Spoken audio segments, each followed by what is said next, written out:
MacBook Pros are the best laptops for only a couple of reasons, but reasons that I cannot get over. I'm Scott with Techno Eclipse. If you want to join the Techno Eclipse community, it's so easy. Hit subscribe, check out the community forum, follow me on Twitter and Instagram. So only 4 things now. It used to only be hit subscribe, so now I'm asking 4 things. I'm getting greedy. And when you do that, you'll be getting some of the best tech commentary on the platform, and also get to know myself maybe like a little bit better if you want. I don't know, kind of weird, but you're welcome to do whatever you want with your time. So why are MacBook Pros the best laptops?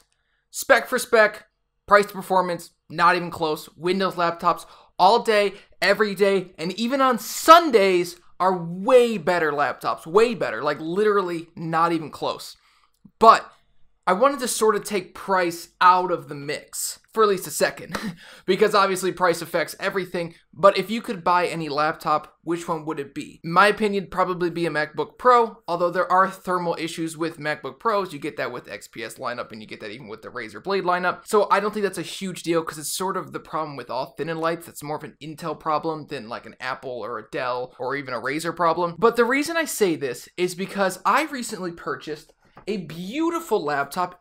This might be the most beautiful laptop I've ever used, beating out a MacBook Pro. But there were some things about the user experience with this specific laptop that I hated, that I wanted to talk about, and why it makes me think that MacBook Pros are the best laptops. To start, let's just go over the specs real quick. This is a Razer Blade.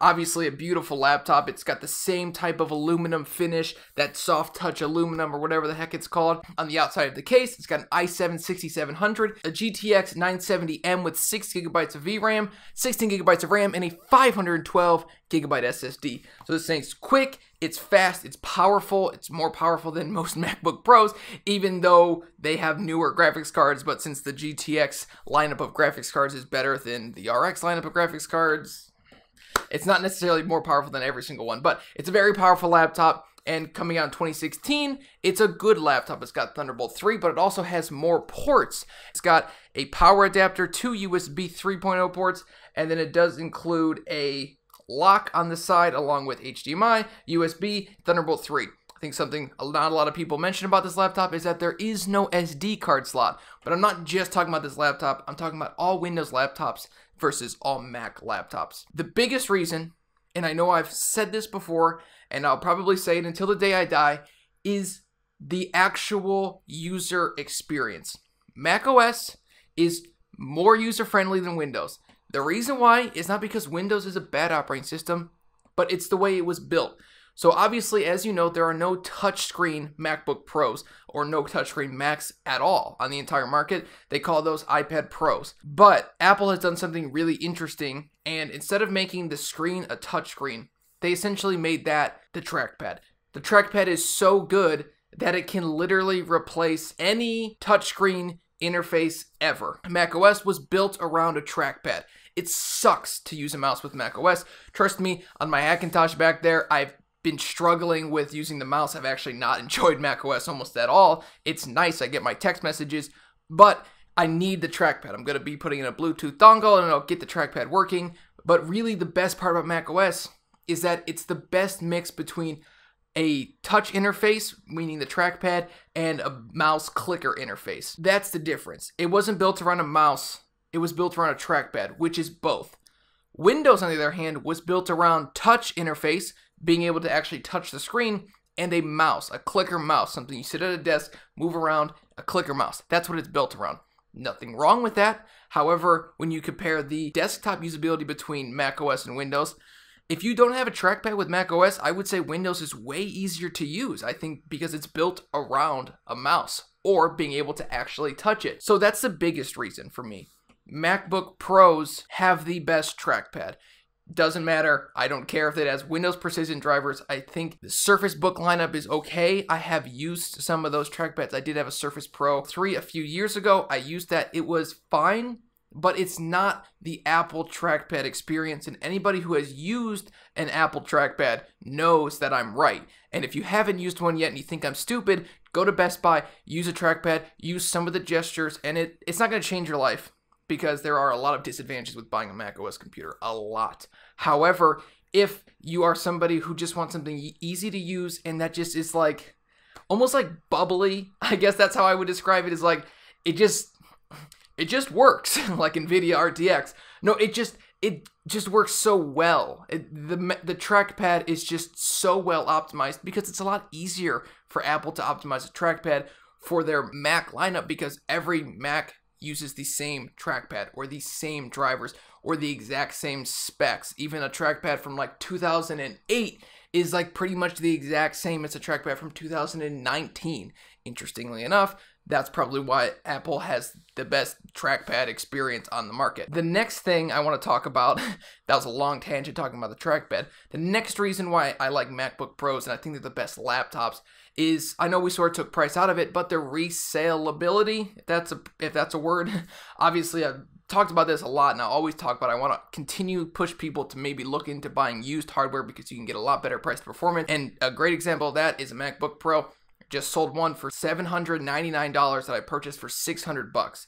I could have used that laptop for a year, maybe even 2, and probably would have been able to sell it for the same $600, maybe even a little bit of a profit in the future. That's the best part about MacBook Pros. They hold their value so well. This Razer Blade laptop, when it came out, was $2,000. It was actually a little bit more because this is the upgraded model, but we'll just assume $2,000 because that's the only price I could find for this model. And then I bought it for $550 3 years later. Not 10, not 8, 3 years later. 2013 MacBook Pro still sells for $800. This one I bought for $550. Great laptop, exceptionally powerful, terrible user experience. And that's pretty much it. MacBook Pros, they're not upgradable. They're very hard to fix. The screens are not even 4K, although they do probably have my preferred screen, although I like this monitor back here way more than I like a MacBook Pro screen. But they do have a very good screen, and they're expensive. For most people, a MacBook Pro probably won't be their best laptop. For me, this is my channel. I'm allowed to say that. I prefer MacBook Pros over the competition. Nothing wrong with Windows laptops. Their build quality has gotten exceptionally good over the years. I mean, this laptop is amazing. This laptop is a MacBook, but it's way better in terms of everything except for the fact that it's running Windows. In price performance, these computers can't be beat when you compare it to a Mac. However, actual usability is way more important than specs. You could have the most powerful computer on the entire planet, but if your program and your softwares that you use don't work with it, it doesn't matter.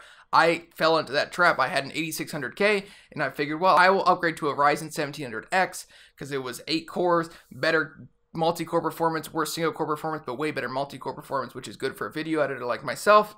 And it didn't work. I kept having Premiere Pro crash. So what I learned from that is it doesn't matter how powerful your computer is if it doesn't even work well. This computer is way more powerful than most MacBook Pros released since 2015. Any MacBook Pro released before 2015 is less powerful than this Razer Blade.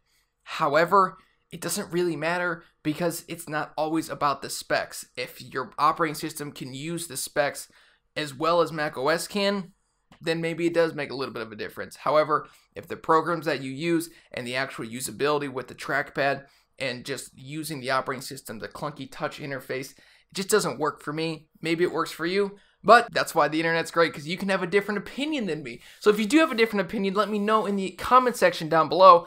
This is a beautiful laptop.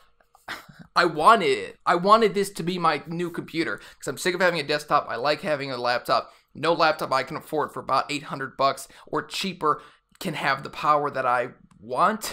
Not necessarily need, but the power that I want. But this fit into that category and it looks beautiful. So I purchased it and it sucks. I listed it that same night that I purchased it. Maybe I didn't give it a fair chance, but oh well. So I'm Scott with Techno Eclipse. If you liked the video, hit subscribe, hit that like button, leave a comment in the sour section. That's what I was going to say. In the comment section down below. Don't forget to follow me on Twitter and look at my Instagram because I do have a very cute picture of my cat on there. All right, thanks again for watching. I'll see you in the next one. Peace out.